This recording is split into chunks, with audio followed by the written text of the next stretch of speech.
Oi, estamos aqui em mais um Neuro e Você, o canal aberto para desmistificar a neurologia.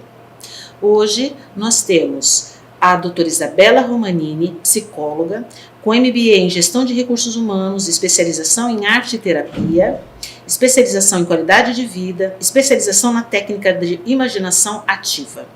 Obrigada por ter aceitado o nosso convite. Obrigada a você, doutora, pelo convite de estar aqui falando sobre um tema tão importante. Exatamente. Essa psicóloga que tem tantas capacitações, na verdade, veio hoje conversar conosco como mãe. A Isabela tem um filho que tem o transtorno do espectro autista e eu achei muito interessante ela vir aqui falar sobre como ser mãe, como se sente a mãe de uma criança que tem TEA. Eu gostaria que você começasse falando como foi para você, para sua família, receber esse diagnóstico de que seu menino tem o transtorno do espectro autista. Doutora, eu acredito que quando a gente pensa em maternidade, a gente imagina o sexo, o nome, o rostinho do bebê. Então a gente cria um modelo ideal daquilo que a gente está esperando. E dificilmente no nosso modelo ideal a gente vai imaginar nascer uma criança típica, né? Nascer uma criança com necessidades especiais. Então acredito que sempre vai ser um choque. Para nós foi uma grande surpresa, né? Porque nós conseguimos, graças a Deus, fazer um diagnóstico muito precoce. Então nós ainda não tínhamos vivenciado muitas das características do TEA, que a gente consegue observar com o desenvolvimento da criança. Mas é aquela questão do luto, a gente vive inevitavelmente o luto, né? Daquela criança que a gente projetou, daquela criança que a gente imaginou que teríamos, para viver uma criança real. E acredito que é muito angustiante para todo mundo. Eu acho que a gente fala sem distinção de classe social, de cor, de pai, de mãe. Quando a gente recebe essa notícia, a gente fica impotente. Ser pai já é muito complicado, porque não vem com um manual de instruções, né? Mas ser pai de crianças atípicas é mais complicado ainda, porque a gente não sabe, a gente sai ali do consultório sem saber o que fazer.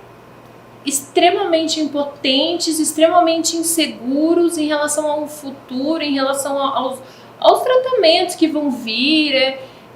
É uma angústia que eu acredito que seja inevitável e necessária para que a gente possa, então, fazer esse trabalho de luto, de aceitação, para que a gente possa desenvolver um melhor trabalho para os nossos filhos. Claro, a gente tem que desconstruir esse filho ideal para poder trabalhar com o filho que temos. Um filho real. Com o filho real. E quais foram as maiores dificuldades que vocês enfrentaram na sua família, você e seu esposo? Doutor, eu acho que quando a gente sai do consultório, tudo parece difícil. Tudo é difícil, né? Contar a notícia para as pessoas é muito difícil. Buscar os tratamentos é muito difícil. Financeiramente é muito difícil. A mudança da rotina da família é muito difícil. Eu acredito que emocionalmente falando, a maior dificuldade que nós tivemos foi em relação àquela questão do não, o menino demora mais a falar mesmo. É normal, o fulano também andou na ponta do pé, a filha do ciclano falou com 3 anos e hoje em dia é médica. Então, assim, a gente sente que as nossas angústias não estão sendo acolhidas. A gente fica naquele momento que é tanta dúvida, é tanta ansiedade, e a gente fica pensando, será que eu estou fazendo a coisa certa? Será que eu estou procurando defeito no meu filho? É muito será, né? É muita angústia, as decisões são muito pesadas, porque aí entra, acredito que o segundo grande problema que é a relação com os planos de saúde, né? Porque a gente busca, inicialmente a gente busca a referência que a gente tem, que é o plano de saúde. E na maioria das vezes os planos, eles são muito insensíveis em relação à necessidade da criança. Ele oferece uma profissional, uma terapeuta ocupacional, uma fono, sim, mas às vezes naquela ocasião não oferece a profissional necessária para atender aquela dificuldade daquela criança. E quando oferece, a gente passa por vários entraves, número de sessões que às vezes a quantidade é insuficiente. é tempo de espera. No caso do Gustavo, que é o meu filho, ele tá agora com 2 anos e 1 mês e nós descobrimos com 1 ano e 8, 1 ano e 7, né? Imediatamente após as orientações, né, das terapêuticas, nós entramos em contato com as clínicas para tentar o ABA, que era um tratamento recomendado. No momento, o Gustavo era o 23 da fila. Então, isso pode demorar anos. Só que a necessidade dele é agora. Então, o Tem a janela terapêutica, né? Quanto mais a neuroplasticidade cedo, cerebral, tudo isso a gente perde. Então, eu acredito que, para mim, a maior dificuldade no momento inicial foi essa procura dos tratamentos, porque, como eu falei, a gente não tem conhecimento de como lidar com aquela maternidade atípica, com aquela patologia, com aquela necessidade especial, e, ao mesmo tempo, a gente tem que aceitar aquilo que vem, porque a gente não tem conhecimento, a gente não sabe onde buscar, e a gente começa a perceber que se não for judicializado, nada acontece. Infelizmente, a gente tem que recorrer a esse recurso, né, de tentar buscar e tentar... no meu caso foi muito triste a sensação de eu ter que brigar e me humilhar e ir atrás de algo que eu acreditaria ser o direito da criança, a necessidade da criança. E tudo isso acontece num momento que está acontecendo tudo. Está acontecendo o luto, está acontecendo a busca pela aceitação, está acontecendo a adaptação, porque a gente trabalha. E uma criança que requer necessidades especiais, ela necessita desse tempo, dessa disponibilidade para que a gente possa estar levando nas terapias, buscando nas terapias, acompanhando, porque eu acredito que muito importante seja o trabalho realizado em casa também, com os pais. A gente precisa ter esse tempo, essa disponibilidade para a criança. E aí a gente se sente desamparado, né? A gente se sente perdido e muitas vezes a gente acaba, sem ter condições, recorrendo às terapêuticas particulares, porque a gente não tem como, naquele momento, lidar com mais esse entrave, né? Com mais esse problema ali. Claro. Infelizmente, são terapias muito caras, né? Então, poucas pessoas realmente têm a capacidade de ter terapeutas especializados na área.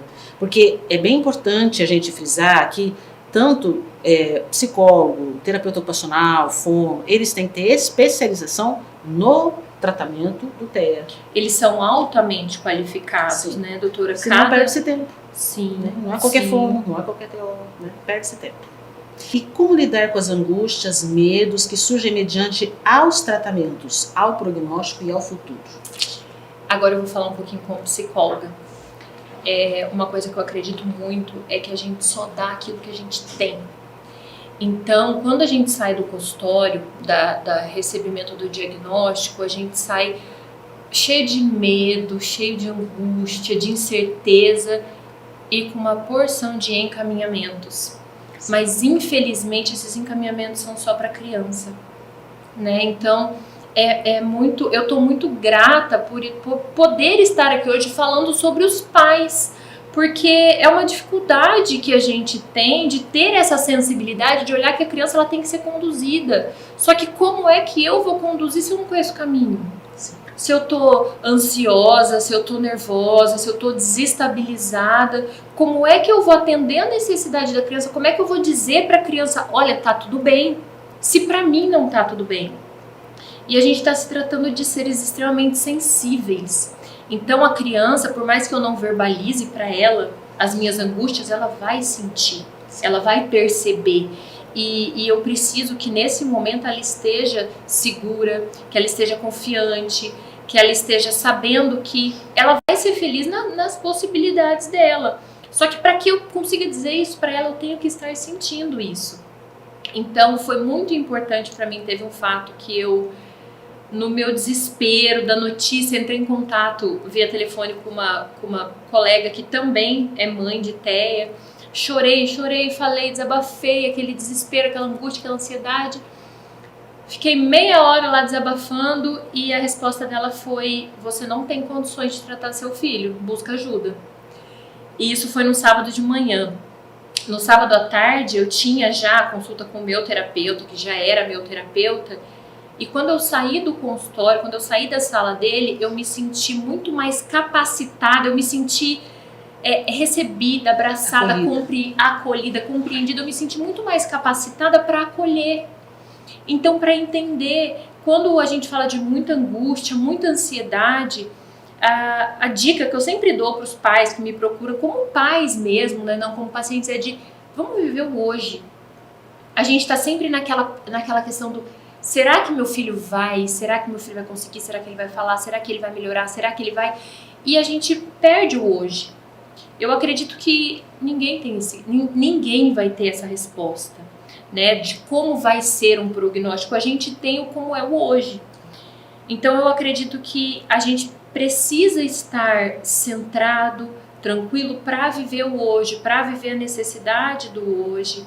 A gente fala tanto em novos normais. Hoje em dia a gente está vivendo o novo normal. E eu acredito que ter uma criança típica é isso, é um novo normal. Eu não me programei, eu não me preparei, eu não esperei, então ela sai do normal. Mas é um novo normal. Eu acredito que quanto mais leveza a gente tiver no trato com essas terapias, não é algo agradável, não é algo fácil, é algo necessário. Então, se eu consigo enxergar como o meu novo normal, como o meu natural, eu talvez consiga trazer um pouco mais de leveza, um pouco mais de alegria para essa criança. Eu acredito que a gente tenha que ser feliz com o filho que a gente tem e não com aquela expectativa do que a gente gostaria de ter. Claro. Lembrando que a gente tem que cuidar do cuidador, né? Essa mãe tem que se cuidar. Essa mãe tem que ter tempo de ir no cabeleireiro, tem tempo de namorar um pouco, né? Então, ela é um ser humano, ela existe. Uma coisa que eu sempre falo para os meus pacientes, eu carrego muito para minha vida, que se a gente estiver no avião e em caso de despressurização da cabine, você tem que colocar a sua máscara para poder colocar a máscara no outro. Exato. Então, antes de eu querer ajudar, eu tenho que poder ajudar, eu tenho que estar seguro, confiante, eu tenho que não estar precisando.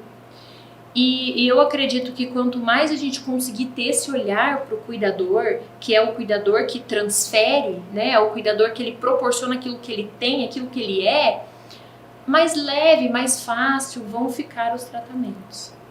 Ai, foi ótimo você ter vindo, viu? Muito obrigada, com certeza muito aprendemos com você. Eu vou chamá-la outras vezes. Que bom, doutora, eu é que agradeço.